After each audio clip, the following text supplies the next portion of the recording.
당신은 혹시 선의로 한 마리 누군가에게 비수가 되어 날아갔던 경험이 있나요?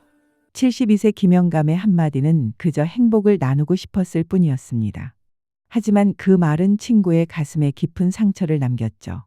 오늘 이야기는 우리 모두가 노년에 꼭 한 번은 겪게 될 순간에 관한 것입니다.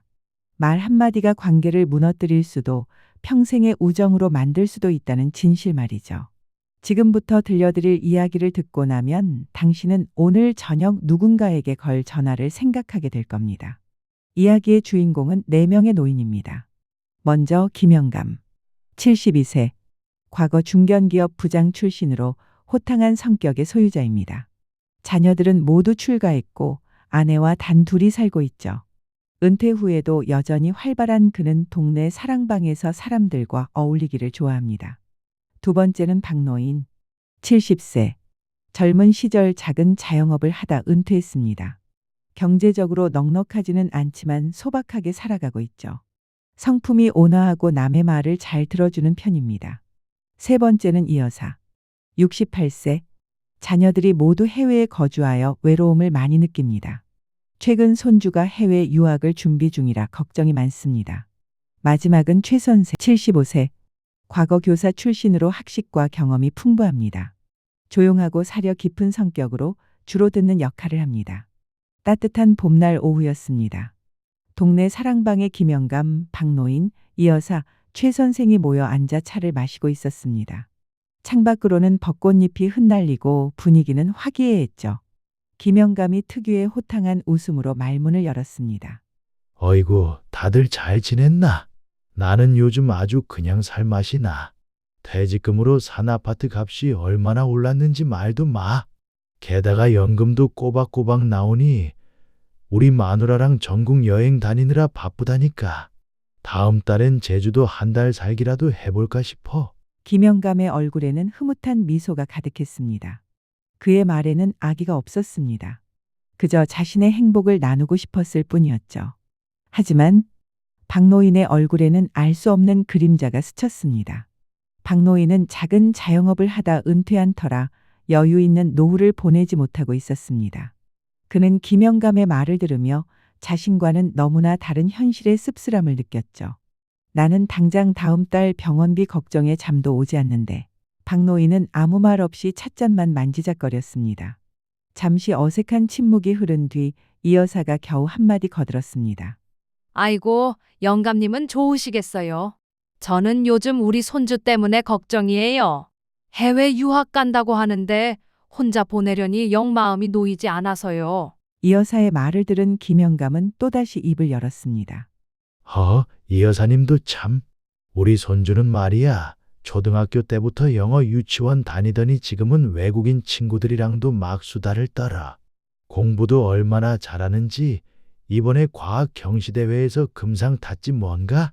하긴 우리 아들내미가 어릴 때부터 워낙 똑똑했으니 피는 못 속인다니까. 김영감은 어깨를 으쓱하며 말했습니다. 그의 목소리에는 자랑스러움이 넘쳐 흘렀죠. 이 여사는 애써 미소 지었습니다. 하지만 마음속으로는 비수가 날아와 꽂히는 기분이었습니다. 나는 손주 유학 가는 것 때문에 발만 동동 구르고 있는데 영감님 손주는 벌써 그렇게 영특하단 말이야. 이 여사는 자신의 처지가 더욱 초라하게 느껴졌습니다.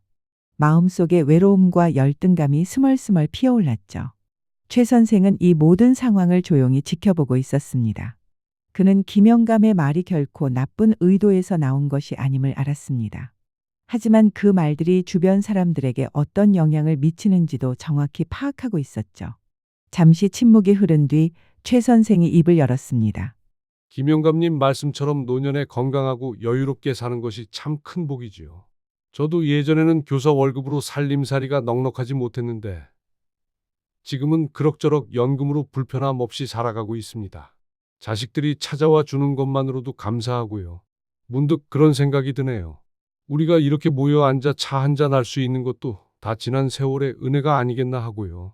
서로의 이야기를 들어주는 것만으로도 큰 위로가 되는 시간 같아요. 최 선생은 김영감의 자랑에 맞서는 대신 감사와 공감이라는 키워드로 대화를 부드럽게 전환했습니다. 그의 말에는 자신의 처지를 겸손하게 밝히면서도 현재의 소박한 행복에 감사하는 마음이 담겨 있었죠. 박노인과 이 여사의 얼굴에는 조금이나마 편안한 표정이 돌아왔습니다. 최 선생의 말은 그들의 마음속 깊이 박힌 가시를 어루만져 주는 듯했습니다. 최 선생이 다시 박노인에게 온화한 목소리로 물었습니다. 박노인 어르신, 요즘 텃밭은 어떠십니까?